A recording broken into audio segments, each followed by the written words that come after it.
Welcome into Drew's Daily Diamond for Thursday, January 2nd, 2025. I am Drew Martin saying Happy New Year. Thanks for joining me as we are breaking down the early kick Sugar Bowl real quick, guys. And then we got two college basketball games on tonight's slate. So let me know in the comments below where you agree, where you disagree, your picks for tonight, for this upcoming week. All is welcome.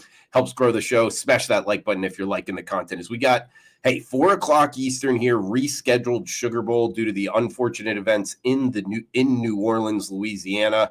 And guys, just breaking down the game here, which I did on yesterday's show. I'll just go over it real quick. Caesars Superdome, New Orleans, Louisiana, Notre Dame and Georgia. Bulldogs minus 146 being the total. Notre Dame 12-1 on the season. Georgia 11-2.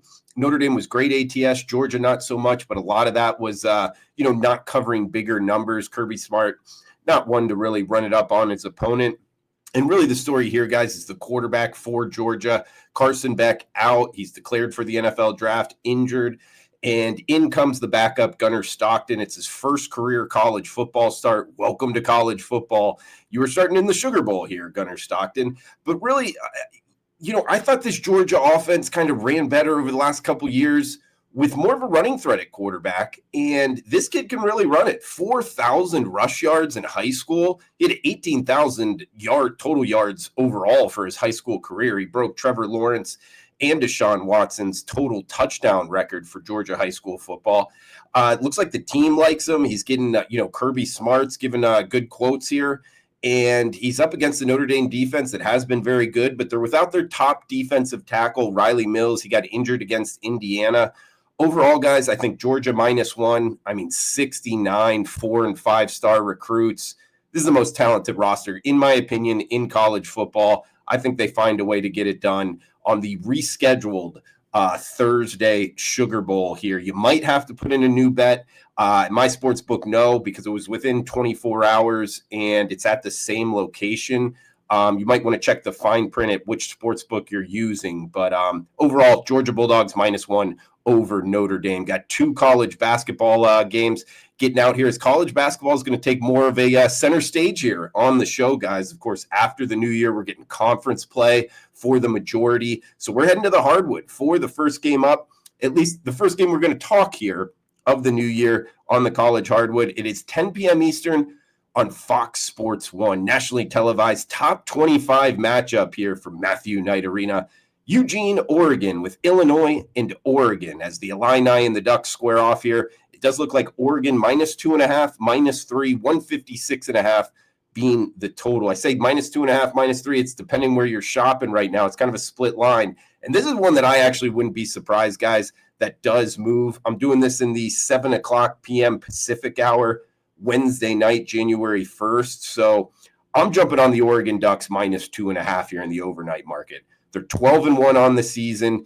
Dana Altman, he's coaching them up here. This is a team that's beat Alabama and Texas A&M already this season. The one common opponent between Illinois and Oregon is Alabama. Oregon beat Bama. Illinois lost to Alabama. And another thing here, guys, is Brad Underwood. Look, the Illini have really blown out their opponents at home when they're playing in Champaign. The problem here is it's a tough road trip from Champaign to Eugene. And they've only played one road game all season, and that was against Northwestern, kind of a middling Big Ten team, and they lost that game. And lastly, it's correlated with what I'm talking about, them having to travel. If you remember, the Big Ten conference expansion, it's longer travel spots. We saw it the first year here in football season. If you remember right out the gate, I think the stat was like 4-15, the first 19 road games against the spread in Big Ten conference football. It was a huge money burner betting on the road team.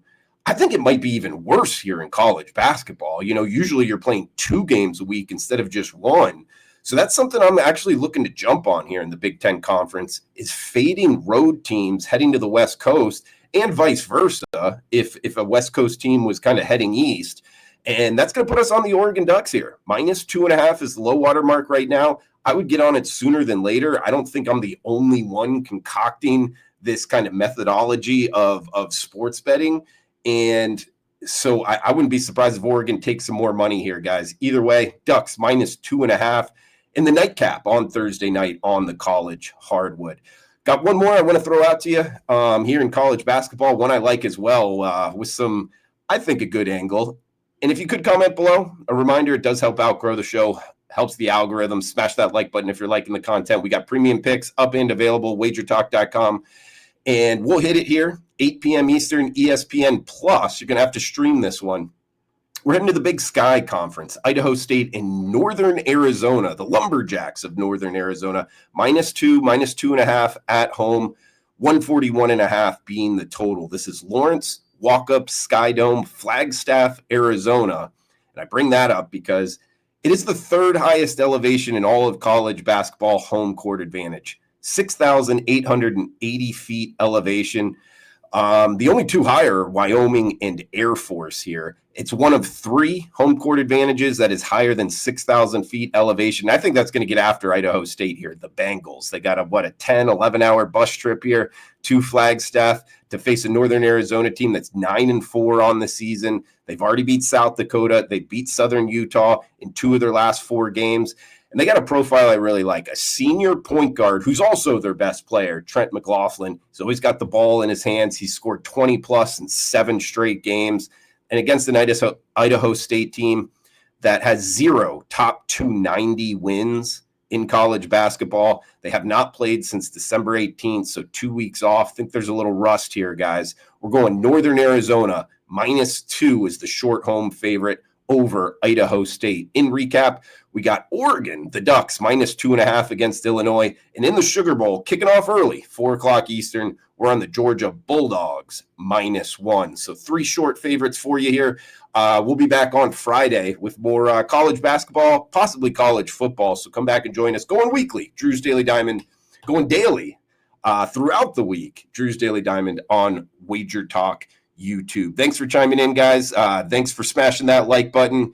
And we're looking to get on the right track here, January 2nd, after a couple rough days, January 1st and New Year's Eve. I do know that, but it's been a good long run, long term, and hopefully a 2-1, if not 3-0 day coming your way. So thanks for tuning in. Cash those tickets. We'll be back tomorrow. Enjoy the rest of your Thursday.